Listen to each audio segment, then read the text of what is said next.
Most toxic people aren't chaotic. They're calibrated. They learn which words make you doubt yourself, which pauses make you fill the silence, which tiny acts of warmth make you stay. The dark part isn't that they're angry all the time.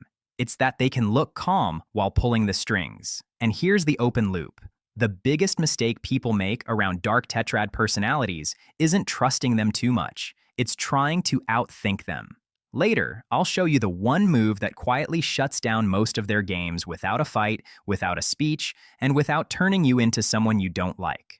Psychology has a name for the cluster we're talking about, the dark tetrad. Not a diagnosis, not a tattoo on someone's forehead.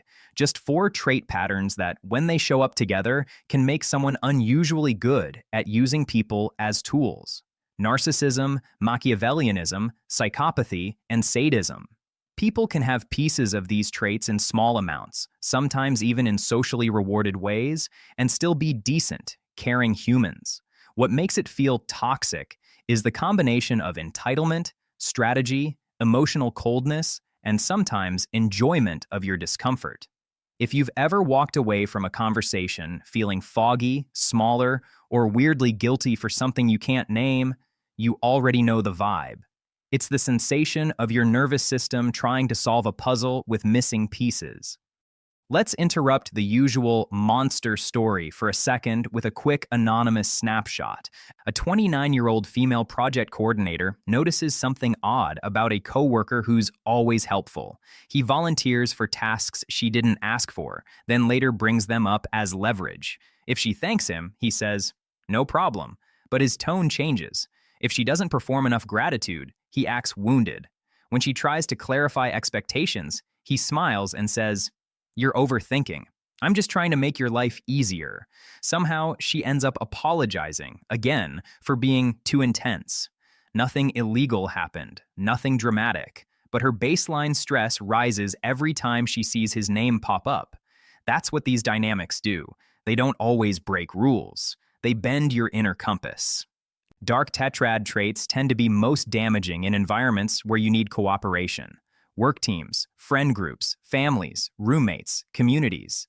Because the harm isn't just what they say. It's how they shape the air in the room, what feels safe to talk about, what becomes too much, who gets believed, and who gets subtly repositioned as the problem. So let's map the mind behind it, without sensationalism, and without turning this into a witch hunt.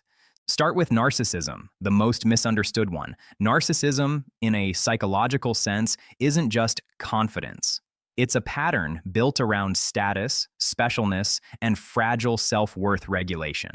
Research suggests people high in narcissistic traits can be highly sensitive to threats to their image. They don't just want to be good, they want to be seen as superior, or at least protected from feeling ordinary. This can produce behaviors that look like arrogance, but underneath, the engine is often shame avoidance and admiration seeking. That means a narcissistic-leaning person may treat conversations like mirrors. They're listening for how you reflect them, not for who you are. Praise is oxygen. Critique is an attack. Neutrality can even feel like rejection. Machiavellianism is different. It's not primarily about admiration, it's about advantage. Think strategic calculation, a cynical view of human nature, and comfort with manipulation. People high in Machiavellian traits often believe everyone is selfish, so they justify their own tactics as just being realistic. They can be patient. They can play long games. They're often good at reading incentives and exploiting unclear boundaries. Psychopathy, in trait language, usually points to low empathy, low fear, and high impulsive or thrill-seeking tendencies, though not always the movie version. Some people with psychopathic traits are not explosive. They can be charming, composed, and remarkably unbothered by what would make most people feel guilty. Their emotional braking system can be weaker. Their conscience may not generate the same internal discomfort that stops most people from crossing lines. They might still understand feelings intellectually, they just don't feel compelled by them. And then there's sadism, the one people avoid saying out loud. Sadism, in everyday life, isn't always physical cruelty. Often, it's delight in humiliating, provoking, or watching someone squirm. It can look like just joking that never stops, teasing that always targets your soft spots, or setting up situations where you're likely to fail and then enjoying the fallout. It's the trait that makes discomfort feel rewarding. Here's a counterintuitive point that matters. Not every nice moment is evidence of safety. Dark tetrad patterns can include warmth, generosity, protection, even empathy-like behavior when it benefits them. In psychology terms, they may use pro-social behavior instrumentally. A compliment can be a hook. A gift can be a receipt they plan to cash later. A grand apology can be a reset button, not a repair. That's why you can't judge these dynamics by isolated moments. You have to look at the pattern over time. Who consistently ends up confused? Who consistently carries the emotional work? Who consistently shrinks to keep the peace? Now, before we keep going, here's a mini self-test. Not to label anyone, just to check whether you're stuck in a dynamic that's eroding you. Think of one person you dread, but also feel oddly responsible for. When you set a boundary, do you feel immediate pressure to justify it?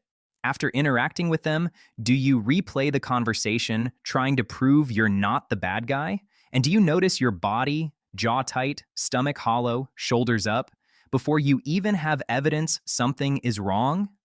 If those hit, your nervous system is already giving you data. Your mind is just trying to negotiate with it. A lot of people ask, why do they do it?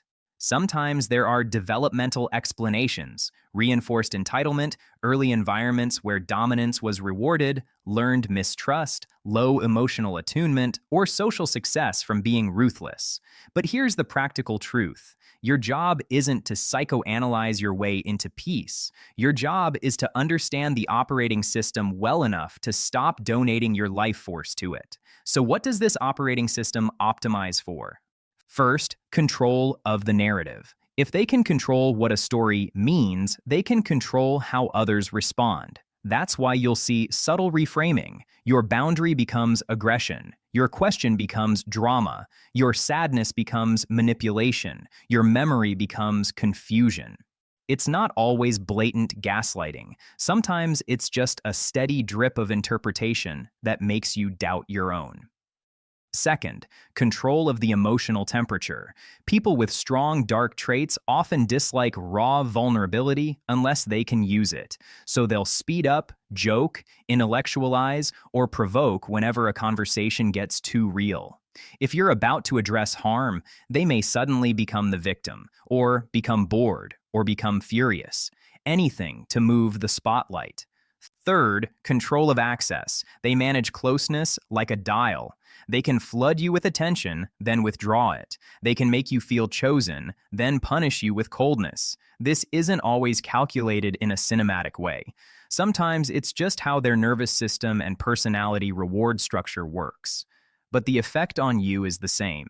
Intermittent reinforcement, one of the strongest conditioning schedules humans can experience. You never know when you'll get warmth again, so you keep trying. This is where people get trapped. They don't stay because the relationship is good. They stay because the relationship is unpredictable. Let's do another pattern interruption, because this part is where your brain might want to argue with me.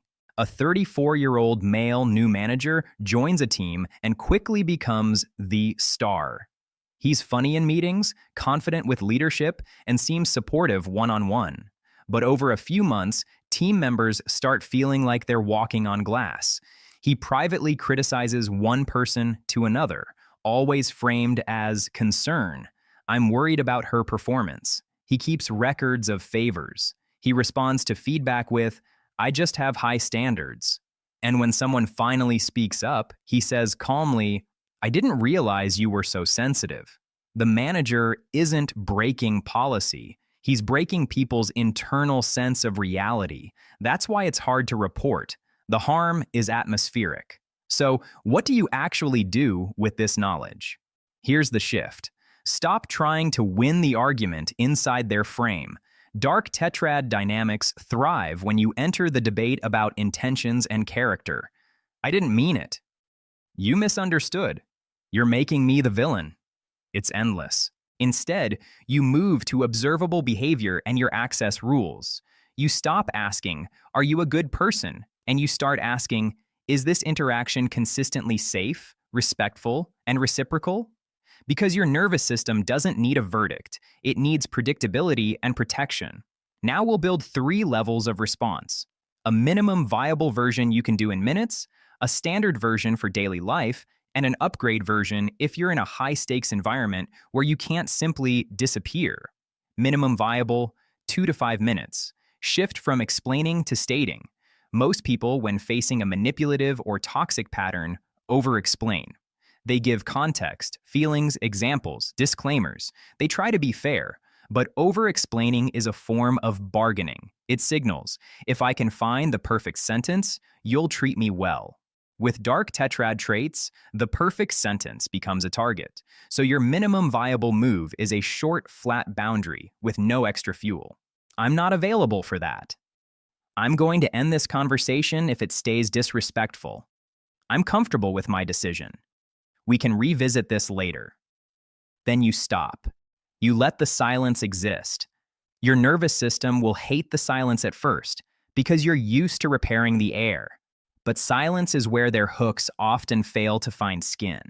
If you can only remember one line, make it this: I'm not discussing motives. I'm discussing behavior. That's the move I teased earlier. It doesn't accuse. It doesn't diagnose. It doesn't invite a courtroom drama. It refuses the game. Standard version: build friction, documentation, and distance without turning cold. Think of this as an interaction diet, not all at once, just a shift in how much access they get to your emotions, time, and private information. Start with friction. People high in manipulative traits prefer fast, informal, emotionally charged communication because it's easier to steer. So you slow the channel down. If it's work, move sensitive topics to written form when possible. Can you send that request in an email? If it's personal, reply later instead of instantly.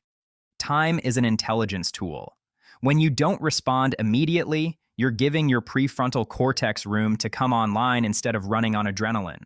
Then documentation, not in a paranoid way, in a clarity way. Write down key interactions, requests, and agreements, especially if you're in an environment where accountability matters. When someone plays narrative games, your notes become an anchor. The point isn't to build a case in your head, it's to stop reality from being rewritten. And distance, measured, consistent distance. That might mean fewer one-on-ones, shorter calls, no late-night texting, no emotional debriefs, no sharing of vulnerabilities that can later be used as leverage. You can be polite, you can be civil, but you stop offering the soft underbelly. This is where a lot of good-hearted people feel guilty. They confuse boundaries with cruelty, but boundaries are just the shape of self-respect. Also, watch for a specific trap, the rescue role. Dark tetrad dynamics often bait you into becoming their therapist, their translator, their image manager, their emotional regulator, their fixer. It feels meaningful. It feels like love. It feels like purpose. But if someone repeatedly creates chaos and then makes you responsible for cleaning it up, that's not intimacy. That's labor. Here's a surprisingly useful question. If I stopped managing their emotions, what would happen? If the answer is everything would explode, that's information. Upgrade version. If you can't leave, family system, workplace hierarchy, shared community, use a protocol, not a mood. A protocol is a pre-decided set of rules you follow, even when you're tired, triggered, or hopeful. Dark tetrad patterns feed on inconsistency in you, because inconsistency creates openings, so you decide your rules in advance. Rule 1. You don't negotiate boundaries during emotional spikes. If a conversation escalates, you pause it. I'm not continuing this right now. If they bait you with urgency, you refuse the urgency. Urgency is often the weapon. Rule 2. You don't accept private trials. If they try to isolate you, don't tell anyone about this. They'll misunderstand. You increase transparency with safe people. Manipulation hates witnesses. This doesn't mean gossip. It means accountability. It means you check your reality with a trusted friend, mentor, therapist, or colleague. Rule 3, you don't argue with distortions. You correct once, briefly, and return to action. That's not accurate. Here's what I can do. Then you stop. Repeatedly defending yourself teaches them exactly where your nervous system is tender. Rule 4, you protect your body, not just your calendar. If you're dealing with someone who dysregulates you, your recovery matters. Sleep, movement, food, sunlight, quiet. This isn't self-care as a bubble bath. This is nervous system maintenance. When your baseline stress is high, you become easier to confuse, easier to guilt, easier to hook. When your baseline is steady, you see patterns faster. And here's a nuance that keeps you safe without making you cynical. You don't need to decide whether they're evil. You decide what access they get. You can hold complexity. Maybe they learned these behaviors. Maybe they're insecure. Maybe they've been reinforced by life. And also, you are not required to be their training ground. Compassion doesn't mean proximity. Let's talk about the specific games you might notice, and the clean responses that don't escalate. One common game is charm as camouflage. They're charismatic, attentive, unusually on with new people. Early warmth can make you feel like you found someone exceptional. When the mask slips later, you blame yourself for ruining it. Your response isn't to become suspicious of everyone. Your response is pacing. Don't let emotional closeness outrun behavioral evidence. Trust becomes safer when it grows at the speed of consistency. Another game is moral inversion. They do something harmful, and suddenly you're the harmful one for noticing. You become judgmental. You become controlling. You become ungrateful. Your response is to name the observable and step out of the moral courtroom. I'm not debating my character. I'm talking about what happened. Then back to the boundary. Another is the guilt hook. They bring up their pain, their stress, their past, right at the moment you're trying to set a limit. Your empathy gets hijacked. You start caretaking. Your response can be warm and firm at the same time. I hear that you're stressed, and my answer is still no. If they escalate, you repeat, I hear you, and my answer is still no. This repetition isn't robotic. It's protective. It stops the conversation from becoming a maze. Another is triangulation. They pull in third parties, compare you to others, or create subtle competition. Everyone else agrees with me. No one has a problem with this. You're the only one. Your response is to refuse the triangle. I'm not discussing what others think. I'm discussing what I will do. If needed, you go directly to the person involved instead of taking the bait. If you're thinking, okay, but what if I'm the one who's overreacting? Good. That question means you still have empathy and self-awareness. The goal isn't to become hardened. The goal is to become accurate. Accuracy looks like this. You track the pattern, not the performance. Do they take responsibility without turning it into theater? Do they change behavior consistently, not just apologize intensely? Do you feel safer over time or more vigilant? Do your boundaries lead to repair or retaliation? That last one matters. Healthy people might be disappointed by your boundary, but they don't punish you for it. Darker patterns often do. Now, a quick reality check. Labeling someone toxic can become its own trap if it makes you feel powerless or obsessed. You don't want their mind living rent-free in yours. So here's a final reframe that helps you keep your dignity. Your task is not to solve them, it's to stop being shaped by them. If you've been in a long-term dynamic like this, your nervous system may have adapted in ways that feel like personality changes.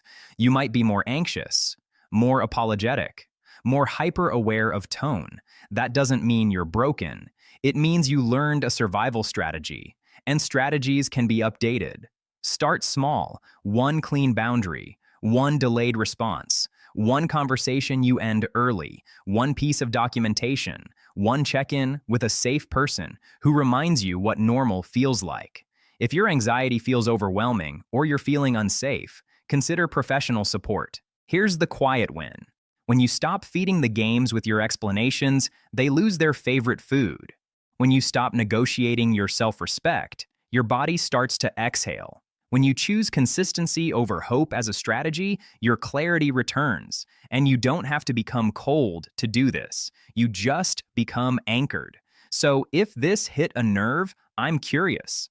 What pattern did you recognize most? The charm, then penalty, the guilt hook, the reality rewrite, or the triangulation? Drop one word in the comments. And if you want more psychology-backed scripts that help you build boundaries, regulate your nervous system, and stay kind without becoming easy to use, you can subscribe for the next one. The old advice was built for a world where you picked one lane, stayed in it, and slowly became the person who does that.